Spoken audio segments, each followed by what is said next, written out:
You infiltrated the Russian Mafia. You were never in control. It's 9:14 p.m. in a hotel suite on the 43rd floor of a building in Brighton Beach, Brooklyn. The suite has a view of the Atlantic Ocean and furniture that costs more than most people make in a year. There are 3 men in the room.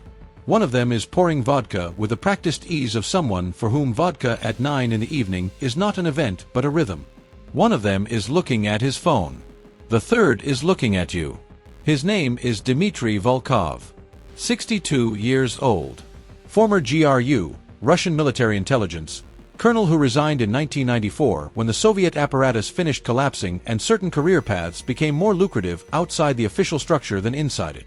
He has been running the Volkov Bratva's American operations for 19 years.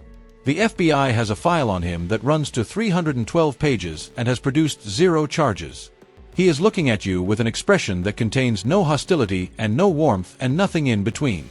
It is the expression of a man conducting an assessment that he began some time ago and is now, at 9:14 on a Tuesday evening, finishing.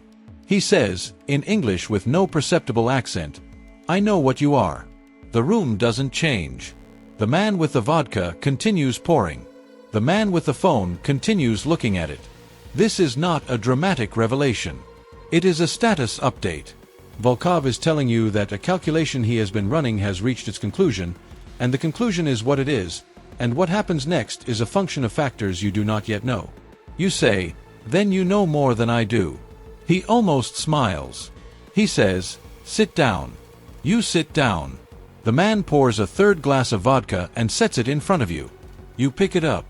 You drink because Volkov is watching whether you drink, and a man who doesn't drink in this room at this moment is a man who has already decided how the evening ends.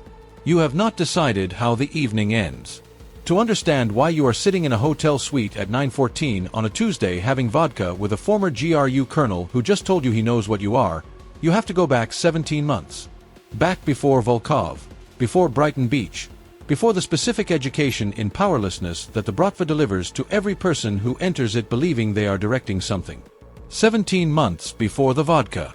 You are 40 years old. 14 years with the FBI, the last 6 in the organized crime section working the New York field office. You have worked Italian organized crime, Albanian networks, a Chinese triad operation that ran through 3 boroughs. You speak Russian at a functional level, enough to read documents, follow a conversation, understand what is not being translated for your benefit. The Volkov Bratva is not your first Russian organized crime case. It is your last, in the sense that after this one there will be no returning to the work as you have understood it.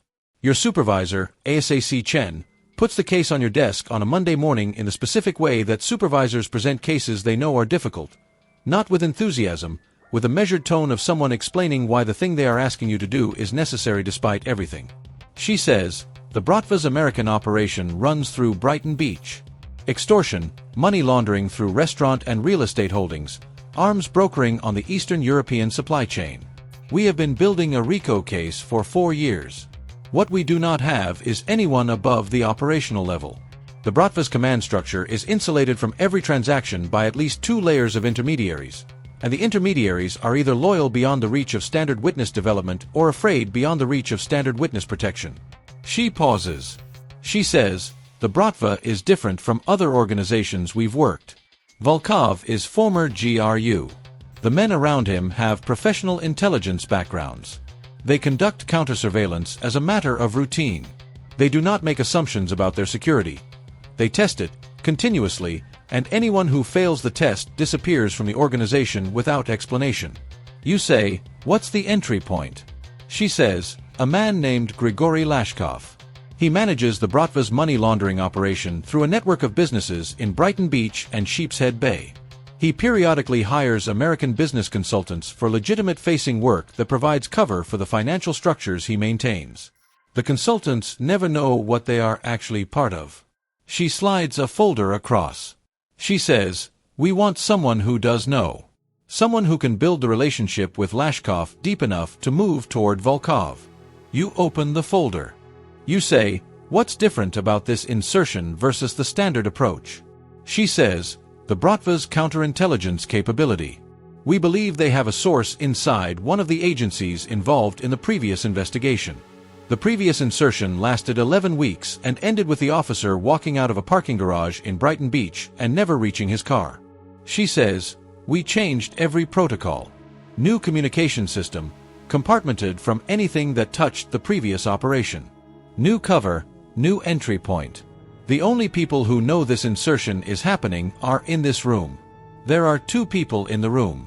You say, 'When do I go in?' Andrew Mercer. Your cover name is Andrew Mercer. 41 years old.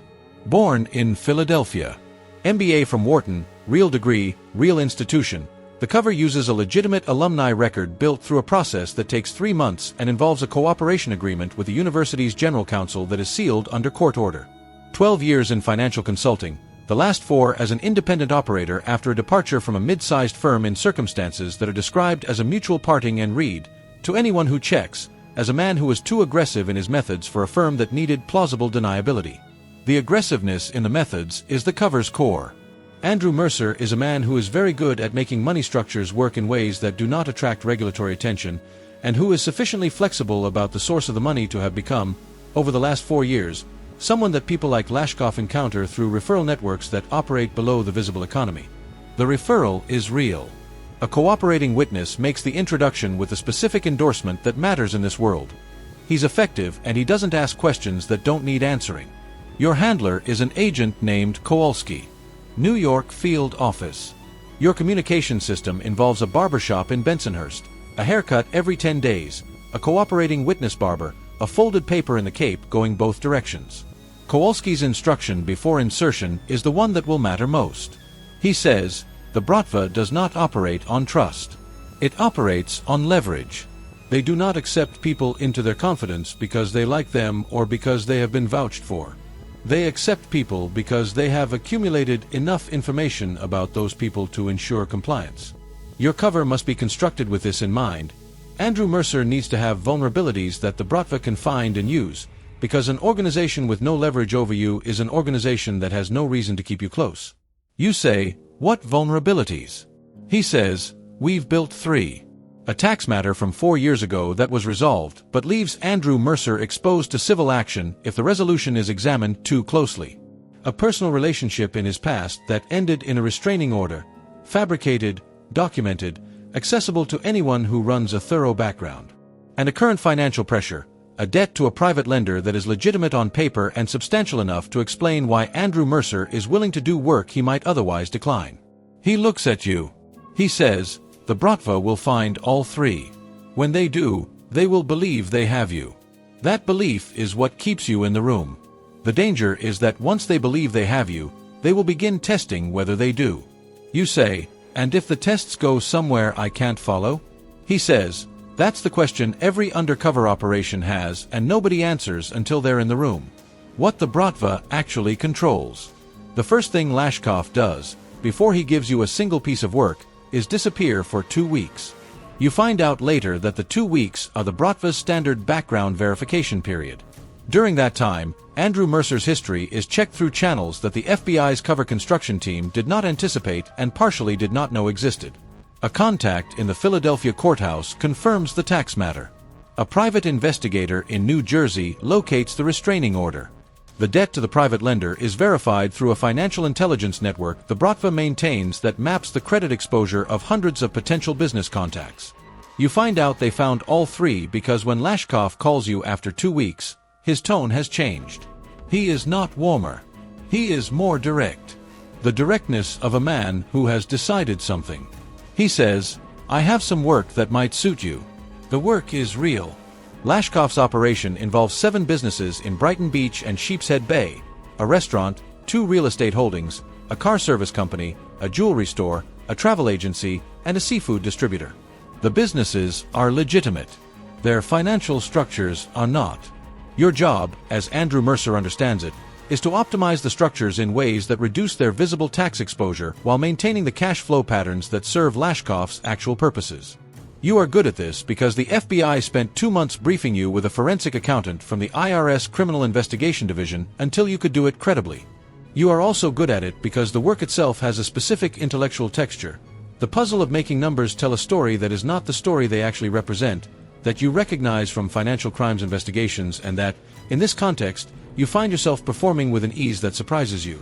In month 3, Lashkov introduces you to 2 other men in the organization. In month 4, you attend a dinner at the restaurant where 12 people discuss nothing that would appear to mean anything, and everything means something if you know how to read the register. You are beginning to know how to read the register. In month 5, Lashkov tells you that someone wants to meet you.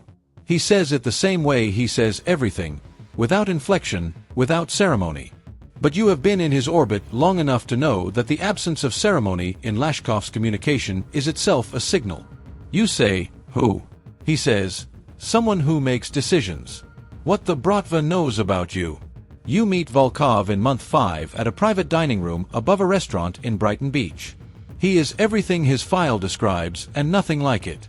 The file describes a former intelligence officer who applies tradecraft to criminal enterprise.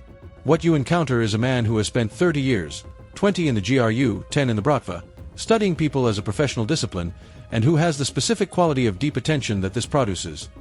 He is entirely present in a way that most people are not, and you feel, immediately and uncomfortably, that this presence is directed at you as a professional matter. He talks about New York. About Brighton Beach specifically. The community, its history, the specific character of a neighborhood built by people who arrived with nothing and constructed an entire world in a 5-block radius. He talks about it with genuine affection, which you had not expected, and which tells you something about the relationship between the man and the organization that the file does not cover. He asks about Philadelphia, about your family, about the Wharton degree and what you actually learned there versus what the institution believed it was teaching. The questions are intelligence collection. You know this. You answer with Andrew Mercer's answers, which are well prepared and largely true, because the best covers are built on real things, and Andrew Mercer's intellectual biography is drawn from yours in all the ways that cannot be verified and fabricated in all the ways that can. At the end of the dinner he says, "I may have work that requires your specific kind of thinking. Lashkov will be in touch." You report the meeting to Kowalski through the barbershop. Kowalski's response, Volkov direct contact in month 5. This is exceptional. Do not rush it. You do not rush it. 3 weeks later, Lashkov gives you a new engagement. Not a business structure optimization. A specific financial analysis. The movement of a sum of money through 4 jurisdictions in a sequence that obscures its origin. The money is not described. The amount is not named. You are given the technical parameters and asked to design the routing. The amount, which you determine through the parameters, is approximately $14 million. You design the routing. You design it correctly and elegantly because Andrew Mercer would design it correctly and elegantly, and because if the design is flawed, you are no longer useful and no longer safe. You also record every element of the design in your memory and deliver it through the barbershop. Kowalski says, "This is the first direct documentation of the Bratva's international laundering architecture." Keep going. You keep going. The cost of going begins to compound. Month 9. What leverage means. In month 9, Volkov shows you what leverage means in practice. Not to you. To someone else, as a demonstration. A man named Petrov, who runs one of the Brighton Beach restaurants, has been providing information to the NYPD's Organized Crime Unit. Not to the FBI, to the NYPD, a separate investigation that the FBI's field office does not have full visibility into. Volkov's intelligence network identified this in week 3 of month 8. He has been allowing Petrov to continue for 6 weeks to determine the scope and direction of the information flow. Now he is done allowing it. You are present at the meeting where Volkov informs Petrov that his cooperation is known. You are present not because you are involved in the decision, but because Volkov has decided that Andrew Mercer should understand what the organization's relationship with information looks like. This is the demonstration. Petrov does not deny it. He has, visibly, been expecting this meeting and has decided that the only available posture is honesty about what has already happened. Volkov listens without raising his voice. He explains, in the tone of someone describing a contractual adjustment, the consequences of Petrov's choices and his available options. Petrov leaves with his life, his business, and a new set of obligations. After he leaves, Volkov looks at you. He says, "You understand what you just saw." You say, "I understand." He says, What every person in this organization understands is that the organization knows things. Always. The question is never whether we know. The question is what we decide to do with what we know and when we decide to do it. He looks at you. He says, that timing is entirely our choice. You look back at him. You say nothing. He picks up his coffee. You understand, in that moment, with a clarity that has no protocol and no briefing document attached to it, that Volkov has just told you something specific about himself and about you. He knows what you are. He has not yet decided when.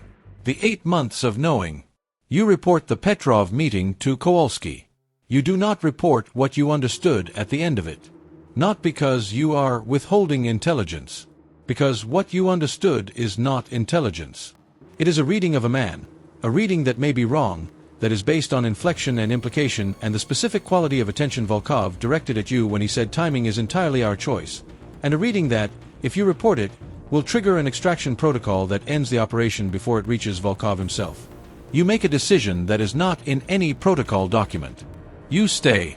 For the next 8 months, you and Volkov exist in the specific relationship of two people who each know something about the other that has not been formally acknowledged. He knows what you are. You know that he knows. Neither of you says it. The operation continues. The intelligence accumulates. The case builds toward the point where the prosecution team has enough. In those 8 months, Volkov gives you access that the previous 5 months did not approach. The full architecture of the Bratva's American laundering operation. The arms brokering network and its Eastern European supply chain. The names of 3 federal officials who receive payments through shell companies routed through the same jurisdictional structures you designed in month 5. 3 federal officials. When those names go into the barbershop cape, Kowalski does not respond for 36 hours. His response, when it comes, is 4 words: confirm and do not move. You confirm. You do not move. 2 of the 3 names are in agencies with oversight of the investigation. Kowalski spends the following 3 weeks navigating the prosecutorial and counterintelligence implications of those names through channels that bypass the compromised agencies entirely. You do not know any of this while it is happening. You know only that the barbershop responses are slower and more careful than they have ever been. On the 204th day of the operation, Volkov invites you to the hotel suite on the 43rd floor. He pours the vodka. He tells you he knows what you are. The suite. The vodka is cold and clean and tastes like something expensive and specific. Volkov sets his glass down. He says, Month 9. The Petrov meeting. You understood something that evening that you did not report. You say, what makes you think I didn't report it? He says, because if you had reported it, you would have been extracted within 72 hours and we would not be having this conversation. He is right. You say, how long? He says, I confirmed it in month 5. The tax matter, the restraining order, the debt, the construction is professional. But professional construction has a specific texture when you have spent 30 years distinguishing it from organic history. The vulnerabilities were placed, not accumulated. No one accumulates vulnerabilities in exactly the configuration that makes them maximally useful as leverage points. He refills your glass. He says, the question I have been sitting with for 12 months is not what you are. It is why I allowed it to continue.